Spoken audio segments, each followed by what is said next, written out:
Olá, tudo bem com vocês? Quanta saudade, hein? Acredito que vocês estejam também na quarentena organizando os cômodos, armários, né? E eu tô assim também. E daí, mexendo nos livros aqui em casa, eu achei um livro que eu ganhei de presente de um tio meu, Esporte para Idosos, uma abordagem inclusiva. Esse livro é muito bacana porque é do Sesc, né?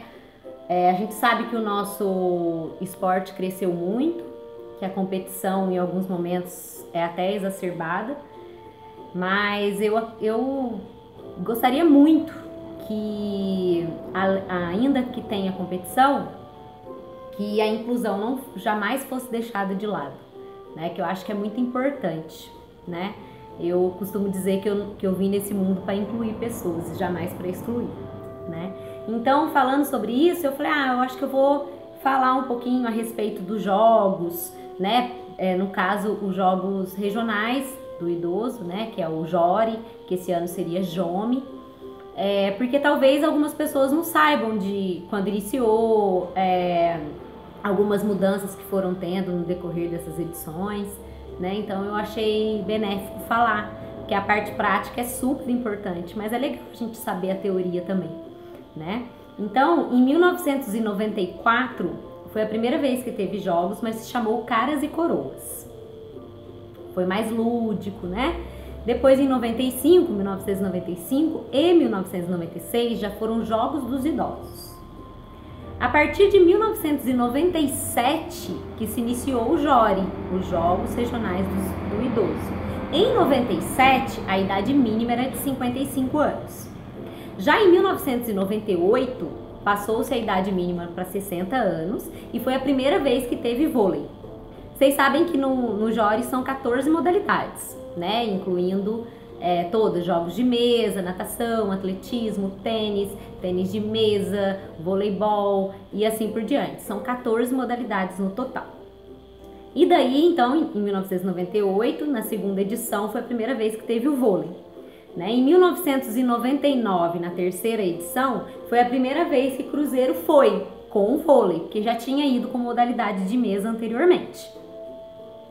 Foram se passando os anos, né? Foram acontecendo várias coisas, mas eu me prendi em 2013, que foi o primeiro ano que eu estive com vocês, que eu iniciei com vocês, e daí eu posso falar com um pouco mais de propriedade, se assim eu posso dizer, né? Em 2013 foi a 17ª edição, nós fomos com o feminino 70 e o masculino 60, até então eram só esses dois times, né? A gente não tinha atleta suficiente para montar mais, então fomos dentro dos atletas e idades que tinha, a gente foi nessas categorias, as nossas setentinhas foram campeãs, e nós classificamos para o estadual, que era JAI, né, Jogos Abertos do Idoso, e foi em Santos. Foi uma experiência muito bacana, muito legal mesmo. Já em 2014, a gente foi com o feminino 70 e o masculino 60 e 70 anos. No feminino, nossas setentinhas foram campeãs de novo, bicampeãs.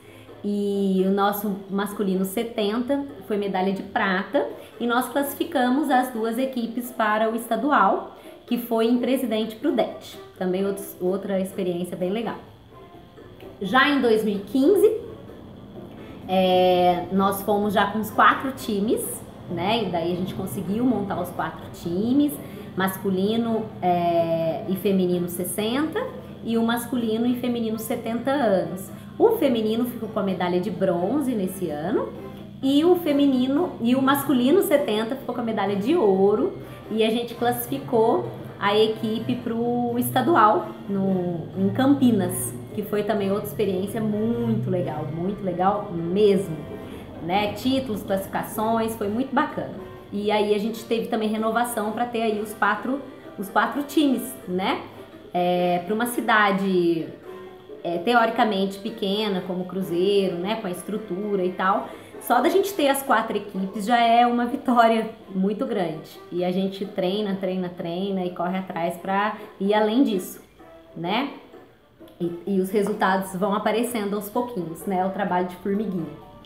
Já em 2016, na 20ª edição, o Jora ele ficou muito mais competitivo. Por quê? Passou-se de 12 regiões para 8 regiões. Ou seja, o estado de São Paulo era dividido em 12 regiões e se faziam os Jores, né? Com a diminuição para 8 regiões, aumentaram-se o número de cidades participantes por região, logo o aumento do número de equipes, o que fez com que ficasse muito mais disputado, né? Eu tô falando do vôlei em si, mas acredito que em todas as outras modalidades tenha sido assim também, né? E daí, com isso foi ficando cada vez mais difícil classificar, medalhar e tal, né? Nesse ano de 2016, nós fomos com os 4 times e o nosso masculino 70 anos foi medalha de bronze. E daí, nesse ano de 2016, eles mudaram de JAI para GEI, Jogos Estaduais do Idoso. E depois ficou nessa, alguns falavam JAI, outros GEI, e assim deu continuidade. Já em 2017, e até então, até 2016, passavam-se o primeiro e o segundo colocado para o estadual.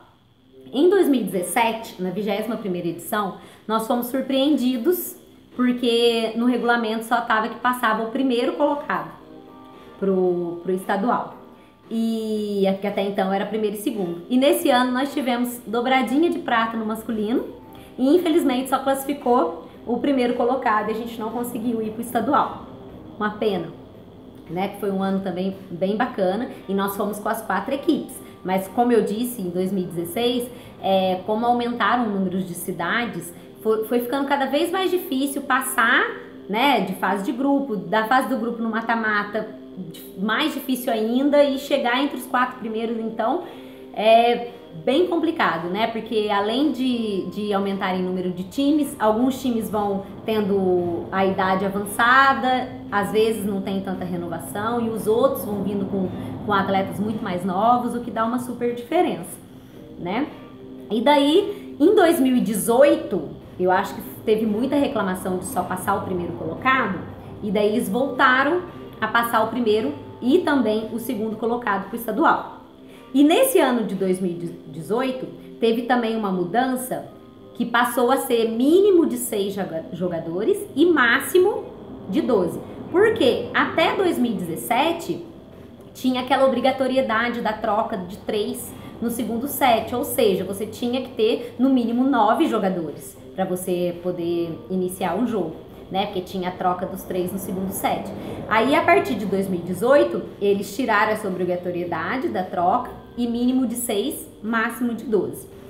E no ano de 2018, nós tivemos a dobradinha de bronze do masculino, né? A e B. No ano anterior foi prata e nesse ano foi bronze, mas aí também só classificavam primeiro e segundo. Já em 2019, foi a 23ª edição, e até então a última que teve, né, que foi o ano passado. E esse ano, 2020, seria, no caso, a 24ª edição, mas aí mudaria o nome, né, mudou-se o nome, né, JOME, mas foi cancelado por conta da pandemia, né, então vamos aí aguardar 2021, com tudo, fazendo os nossos exercícios em casa e assim que puder a gente conseguir voltar para os treinos, assim que tiver liberado e com segurança, né, para a gente dar continuidade aí nas nossas histórias. E eu acho que é legal saber essas coisas, porque tem muita gente que não entende porque às vezes, mas por que tais cidades estão agora nessa região e não estavam antes, tá? Então porque houveram essas mudanças, né? Mas olha, eu sinceramente, na minha opinião bem particular, eu penso assim, se o pódio ele tem primeiro, segundo e terceiro lugar, eu acho que deveria classificar os medalhistas ouro, prata e bronze para o estadual. Eu acho que seria muito benéfico, porque eu acho que você chegar entre os 3 primeiros da sua região é muito louvável, diante de tantas diferenças estruturais, né, de tantas de falta de equidade, né? Você vê aí, tem alguns times que são prefeitura, mas por fora tem a parte particular, outras não, só depende da prefeitura, o que dá muita diferença às vezes, né? Às vezes não, muitas das vezes, né? Então eu gostaria muito que pudesse ser feito. Aí vão ter pessoas que vão falar assim, nossa, mas aí ia ficar muito grande os estaduais. Não ia ficar muito grande, porque se você coloca 8 regiões, se classifica os 3 primeiros de cada região, 3 vezes 8, 24. Faz-se 8 grupos de 3. Um time vai jogar no mínimo 2 vezes. Classificam-se os 2, faz oitavas de final. Classificam-se os 8, fazem quartas de final. E classificam-se os 4 e fazem semi e final. Pronto. E se você for colocar isso em dias, não fica tão difícil assim. Conta de trás para frente. Domingo de manhã as finais, as semifinais no sábado à tarde, as quartas de final no sábado de manhã, as oitavas na sexta-feira, tarde e noite, e as classificatórias, que são as fases de grupo, faz na sexta de manhã, quinta tarde, quinta de manhã, e na quarta-feira faz a abertura. Entendeu? Acho que dá. Tem que ter bastante ginásio, mas quem sabe? Pode ser uma proposta aí, para fazer com que mais times cheguem lá em cima, né, e mostrem o trabalho de todo mundo, não é mesmo? Um grande beijo em vocês. Tem muita aula aí, entendeu? Dá para vocês colocarem agora a cabecinha para funcionar e se esticar bastante. Não deixem de alongar, tá? Façam o nosso alongamento tradicional, volta uma aula aí para trás, tá joia? Que dá para se exercitar bastante. Um grande beijo em vocês. Até breve.